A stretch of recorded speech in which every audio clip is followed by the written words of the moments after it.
దూత media, power of news.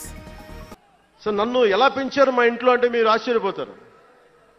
మొన్న నా friend Anand Sai TTD board సభ్యుడిగా నియమితులయ్యారు. అతను చెప్తా ఉన్నాడు నాకు ఈ మధ్యన, నన్ను ఎలా పెంచారంటే మా ఇంట్లో అతని ఆనంద్ సాయి మాటల్లో, చిన్న తంబి అని తమిళ సినిమా ఉంటుంది, మన తెలుగులో చంటి అని సినిమా తీశారు. చిన్న తంబి కదా అవునా? అందులో హీరోయిన్ ఎలా పెంచుతారు ఇంట్లో నుంచి బయటికి వెళ్లకుండా,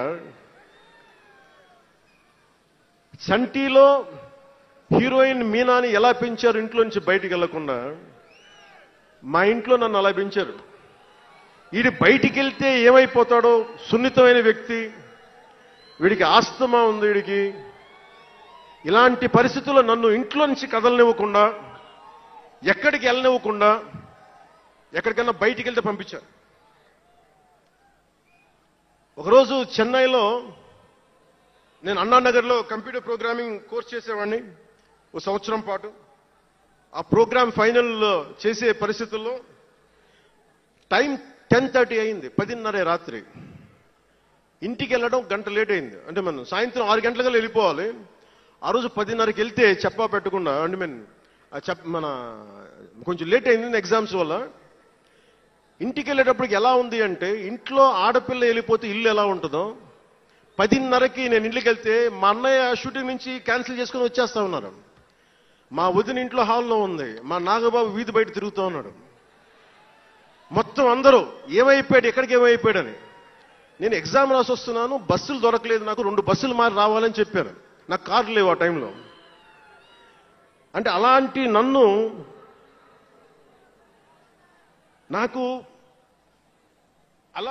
పెంచారు. నన్ను మా నాగబాబు గారు ఇక్కడే ఉన్నారు, అడగండి, ఆ రోజు గుర్తుండి ఉంటుంది ఆయనకి. అలాంటి నన్ను పాలిటిక్స్ చేస్తానని కానీ, సినిమాల్లోకి వస్తానని కానీ ఎవరు ఊహించలే. ఎందుకంటే నేనే ఊహించలే. పోనీ 18 ఏళ్ల వయసులోనో 20 ఏళ్ల వయసులోనో 10:30కి లేటుగా వచ్చామంటే ఒక అర్థం ఉంటుంది.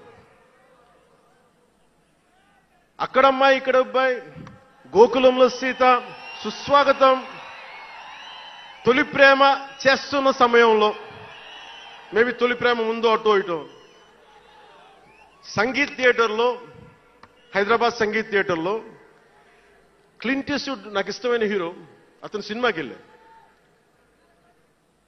బ్రిడ్జెస్ ఆఫ్ మాడిసన్ కౌంటీ అని ఒక ఇంగ్లీష్ నవల్ ఆధారంగా తీశారు. అది నాకు ఇస్తుంది ఆ నవల్. సో ఎలా తీశారని చెప్పి నేను షూటింగ్ రిలీజ్ కూడా అయిపోయినట్టుంది తొలి ప్రేమ. నేను నా ఫ్రెండ్ ఆనంద్ సాయిని, హరీష్ పాయిని, ఇంకో 2-3తోటి సెకండ్ షోకి వెళ్ళా.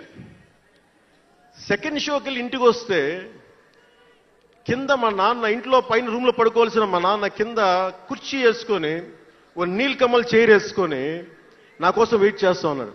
ఎక్కడికి రా వెళ్ళామని. షూటింగ్ అన్నాడు. షూటింగ్ అన్నాడు, సినిమాకి వెళ్ళానంటే ఆయన ఎట్లా తిట్టాడంటే నన్ను, నేను చాలా తప్పుడు పనులు చేసేస్తున్నట్టుగా, ఏదో బార్లో కూర్చొని తాగేసినట్టుగా. నేను అప్పటికి కొంచెం గుండె ధైర్యం తెచ్చుకొని చెప్పాను, అక్కడ మా నాన్న అంటే భయం. చిన్నప్పుడు చాలా కొట్టేవాడు మా నాన్న మమ్మల్ని. ఆ భయం నన్ను కొట్టింది తక్కువ కానీ మా అన్నయ్యని కొట్టింది ఎక్కువ. సో యముడికి మొగుళ్ళలో ప్రసాద్ బాబు ఉంటాడు. చిరంజీవి గారు పక్క వ్యక్తిని కొడితే ఇతను లైన్లోకి వచ్చేస్తాడు. అక్కడ నేను డిసిప్లిన్లోకి వచ్చాను. అట్లాగే వీళ్ళని కొడితే నేను డిసిప్లిన్లోకి వచ్చాను. నాకు ఆయన కొట్టక్కర్లేదు, నేను డిసిప్లిన్గా ఉంటానని. సో నాకు మా నాన్న చూడగానే భయం వేసింది, కొడతాడా గబుక్కున్నా బాగుండదేమో అనుకునేవాడు. నేను చెప్పాను, కొంచెం బలం తెచ్చుకొని 3 సినిమాలు హిట్లు వచ్చినాయి, 4వ సినిమా రిలీజ్ అయ్యి హిట్ అయింది తొలి ప్రేమ. నానా నేను హీరోనన్న సంగతి కూడా మర్చిపోకు, నువ్వు అర్థం చేసుకో అని చెప్పాను. ఇంకా ఎక్కువ తిట్టాడు. అంటే మా నాన్న తిట్లు ఎలా ఉన్నాయంటే చెప్పలేను కానీ, ఈ అర్ధరాత్రి అపరాత్రి తిరుగుళ్ళు ఏంట్రా, ఈ సెకండ్ షోలకి వెళ్ళడం ఏంటి, ఏదో హీరో అయ్యావు అయితే అన్ని లిఫ్ట్ చేసేస్తావా అని తల ఉంచుకొని పైకి వెళ్ళిపోయాడు. అంటే అలాంటి నేను ఇన్ని కోట్ల మందికి సంబంధించిన పాలిటిక్స్ చేయాలంటే భగవంతుడు రాసిన రాత కాకపోతే నేను కోరుకున్నదా కాదు అది.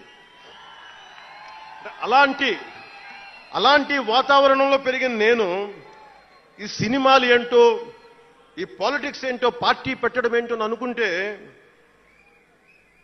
అంటే ఇందాక ఎందుకు బయటికి వెళ్ళానంటే ఇవన్నీ ఆలోచిస్తున్నా. ఇదంతా భగవంతుడు మాయ తప్ప నాది కాదు నాకు తెలుసు. హాయ్ అండి, నేను మీ ఆర్జే శేఖర్ భాష. Like, share and subscribe to Dootha media. For more updates, please subscribe Duta Media.